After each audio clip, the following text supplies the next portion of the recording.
क्या अमेरिका सच बोल रहा है या फिर ईरान? आखिर उर्दून के अमेरिकी फौजी अड्डे पर हमले की हकीकत क्या है? और पूरी दुनिया दरअसल इसे समझना चाह रही है, क्योंकि आईआरजीसी की तरफ से जो बड़ा दावा किया जा रहा है कि जो हमला उर्दून पर किया गया है, इसमें अमेरिका को बहुत बड़ा झटका लगा है, अमेरिका को बहुत बड़ा नुकसान उठाना पड़ा है।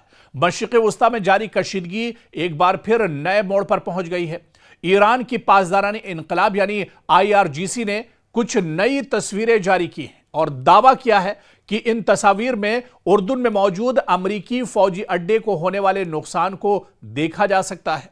दूसरी जानिब अमेरिकी सेंट्रल कमांड यानी सेंटकॉम इन दावों को मुस्तरद कर रहा है और कह रहा है कि ईरानी हमला मौसर नहीं था। ऐसे में बड़ा सवाल यही है कि आखिर इस हमले की हकीकत क्या है? तो इसे दरअसल तफसील में जाकर समझना होगा, क्योंकि एक तरफ ईरान दावा कर रहा है लेकिन अमेरिका दावे को झुठला रहा है। ईरान का कहना है कि उसने हालिया अमेरिकी हमलों के जवाब में उर्दून में वाक़ अमेरिकी फौजी तंसीबात को निशाना बनाया। आईआरजीसी की जानिब से जारी की गई तस्वीर में कुछ इमारतों, हैंगर्स और फौजी ढांचे को नुकसान पहुंचा हुआ दिखाया गया है। ईरान का दावा है कि यह तस्वीर इस बात का सबूत है कि इसके मिसाइल और ड्रोन अपने टारगेट तक पहुंचे और अमेरिकी अड्डों को नुकसान पहुंचाया। दूसरी जानिब अमेरिकी सेंटकॉम का मौकफ बिल्कुल इससे मुख्तलिफ है। अमेरिका का कहना है कि इसके फजाई दिफाई निजाम ने बेशतर हमलों को रास्ते में ही नाकाम बना दिया और ईरानी दावे मुबालगा आमेज या प्रोपेगंडे पर मबनी है। अमेरिकी हुकाम के मुताबिक फौजी ऑपरेशंस मामूल के मुताबिक जारी हैं और किसी बड़े नुकसान की तस्दीक नहीं हुई है। लेकिन दिलचस्प बात यह है कि आजाद जराए से अभी तक इन तस्वीर की मुकम्मल तस्दीक नहीं हो सकी है, यानी न तो यह वाज़े तौर पर साबित हो सका है कि तस्वीर वाकई इसी अमरीकी अड्डे की है और ना ही यह कि नुकसान किस हद तक हुआ है। यही वजह है कि दोनों ममालिक अपने अपने बयानिए पर कायम हैं। उधर जो एक्सपर्ट हैं या माहिरीन हैं, इनके मुताबिक इस तरह की तस्वीर जारी करने का मकसद सिर्फ फौजी कामयाबी दिखाना नहीं बल्कि नफ्सियाती दबाव बढ़ाना भी है, अपने अवाम का हौसला बुलंद करना और आलमी सतह पर अपना मौकफ मजबूत करना भी होता है। तो आज की जंग सिर्फ मैदान में नहीं बल्कि मालूमात, तस्वीर और बयानिए की जंग भी एक तरह से बन चुकी है।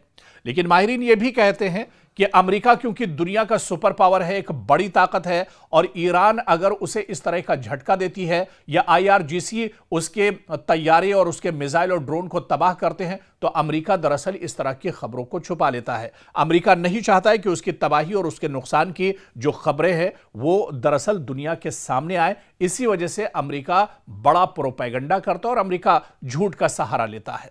और यहां पर यह मानकर चलिए कि वाकई में अगर आईआरजीसी के दावे में दम है और अगर यह घटना सच्ची है तो अमेरिका को काबिल जिक्र नुकसान पहुंचा है और इसके खित्ते की सलामती पर भी इसके बहुत दूररस असरात मुरत्तब हो सकते हैं।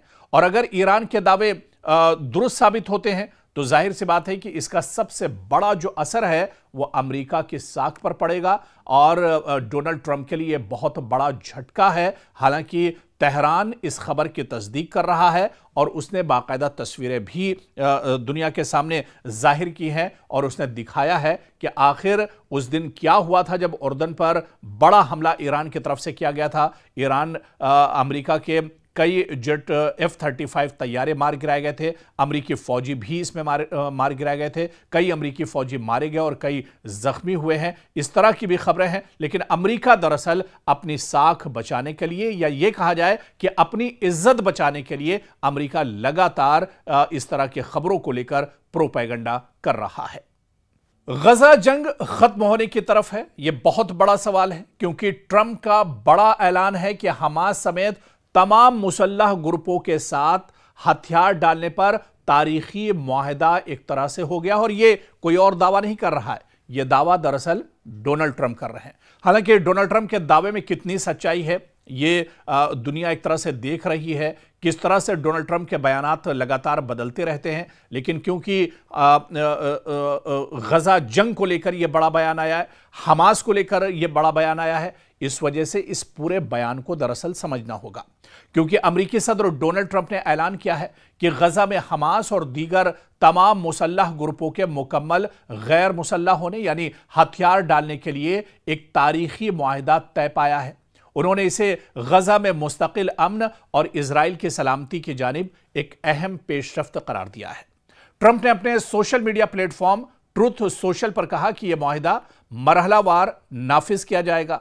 इनके मुताबिक हथियार डालने के अमल के साथ साथ इजरायली फौज भी बतदरीज गजा से इनखला करेगी, जबकि सिक्योरिटी बरकरार रखने के लिए एक बैनुल-अक़वामी स्टेबलाइजेशन फोर्स तश्कील दी जाएगी, जो नई फिलिस्तीनी पुलिस फोर्स के साथ मिलकर एक तरह से काम करेगी। डोनाल्ड ट्रंप ने मिस्र, कतर और तुर्की की सालसी की कोशिशों को भी सराहा और कहा कि इस मुआहिदे से गजा में नई फिलिस्तीनी इंतजामिया के क़याम की राह हमवार होगी। ताहम इस ऐलान के बावजूद सूरत हाल मुकम्मल तौर पर वाज़े नहीं है। हमास की जानिब से इस मुआहिदे की बाज़ाब्ता तस्दीक सामने नहीं आई है, जबकि इजराइल ने भी इस पर हतमी सरकारी रद्द अमल जारी नहीं किया है। मुबस्सिरीन के मुताबिक मुआहिदे पर अमल दरामद और इसकी कामयाबी का इन्हिसार आइंदा मुज़ाकरात और ज़मीनी पेशरफ्त पर एक तरह से होगा।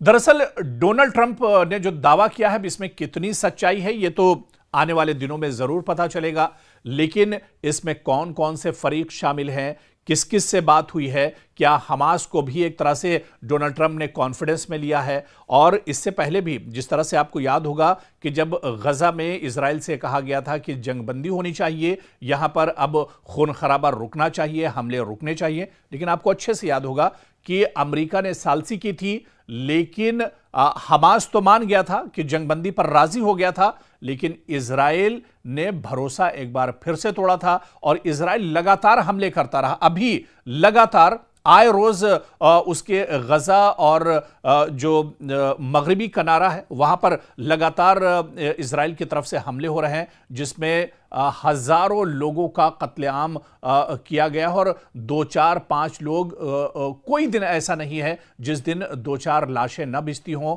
या मासूमों का कत्लेआम गजा में ना होता हो। तो ऐसे में इस दावे पर आखिर कैसे भरोसा किया जाए, या फिर जो फरीक है अभी उनकी तरफ से भी इसमें कोई सच्चाई निकलकर सामने नहीं आई है। और इसमें जो सबसे बड़ी चीज जो शवाहिद के तौर पर अगर होगी तो वो हमास है।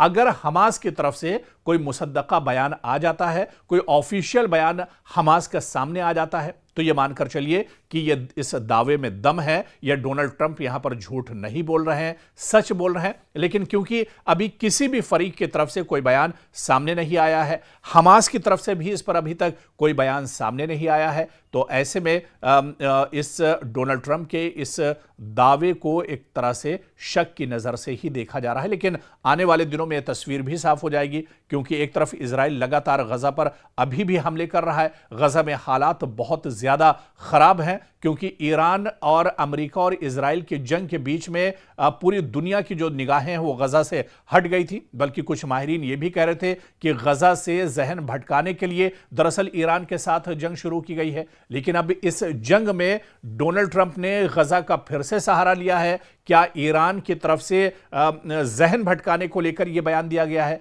इस तरह के दावे भी किए जा रहे हैं। तो आने वाले दिनों में डोनाल्ड ट्रंप के दावे में कितना दम है, इस पर भी एक तरह से तस्वीर साफ हो जाएगी।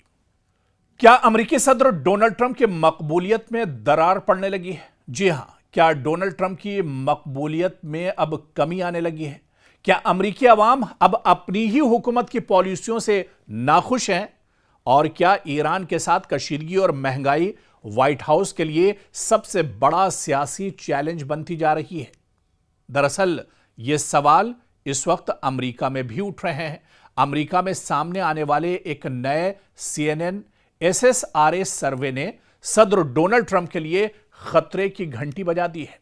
सर्वे के मुताबिक अमेरिकी अवाम की एक बड़ी तादाद को लगता है कि सदर डोनाल्ड ट्रंप मुल्क के असल मसाइल से तवज्जो देने के बजाय दूसरी तरजीहात में मसरूफ हैं। ना कि अमेरिका के अवाम, अमेरिका में डेवलपमेंट, अमेरिका में दूसरे जो मसले मसाइल हैं उस पर उनका कोई फोकस नहीं है, बल्कि उनकी तरजीहात ईरान, गजा और मशरिक़ वुस्ता पर एक तरह से फोकस है। और इस सर्वे में सबसे चौंकाने वाला पहलू यह है कि 73% अमरीकियों का कहना है कि सदर ट्रंप अमरीका को दरपेश सबसे बड़े चैलेंजेस पर मुनासिब तवज्जो नहीं दे रहे। यह शरह अब तक की बुलंद तरीन सतहों में शुमार की जा रही है, जो अवामी बेचैनी की अक्कासी करती है। और सिर्फ यही नहीं, तकरीबन 2/3 अमरीकियों का मानना है कि ट्रंप की माशी पॉलिसियां और ईरान से मुतालिक फौजी फैसलों ने अमरीका को फायदा पहुंचाने के बजाय मजीद मुश्किलात में डाल दिया है।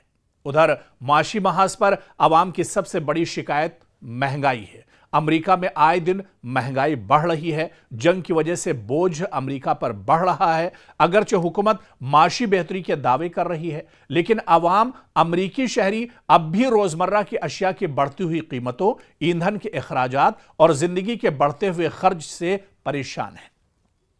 और यही वजह है कि मईशत एक बार फिर अमरीकी सियासत का सबसे अहम मसला बन चुकी है। दूसरी तरफ मगरबी एशिया, खुसूसन ईरान के साथ कशीदगी ने भी अवामी तशवीश में इजाफा किया है। कई अमरीकियों को खदशा है कि अगर यह तनाज़ा मजीद बढ़ा तो अमरीका एक तवील और महंगे फौजी बहरान में उलझ कर रह जाएगा, जिसके असरात न सिर्फ कौमी सलामती बल्कि मईशत पर भी पड़ेंगे। और सियासी तज्जियाकारों का कहना है कि अगर महंगाई पर काबू न पाया गया अमरीका में और खारजा महाज पर कशीदगी अमरीका में बरकरार रही तो यह अवामिल सदर ट्रंप की अवामी मकबूलियत पर मजीद दबाव डाल सकते हैं। ताहम यह भी याद रखना जरूरी है कि राय आम्मा के सर्वे किसी भी इंतखाबी नतीजे की जमानत नहीं होते, बल्कि सिर्फ उस वक्त अवामी रुझान की एक झलक दरअसल पेश करते हैं। तो आखिर में सवाल यही है कि क्या ट्रंप अपनी पॉलिसियों में कोई बड़ी तब्दीली लाएंगे? क्या वो मईशत और महंगाई जैसे मसाइल पर आवाम का एतमाद दोबारा हासिल कर सकेंगे, या फिर ईरान के साथ बढ़ती हुई कशीदगी उनके लिए एक नया सियासी इम्तिहान साबित होगी? आने वाले दिनों में यही सवाल अमरीकी सियासत की समत का दरअसल तायुन भी करेंगे।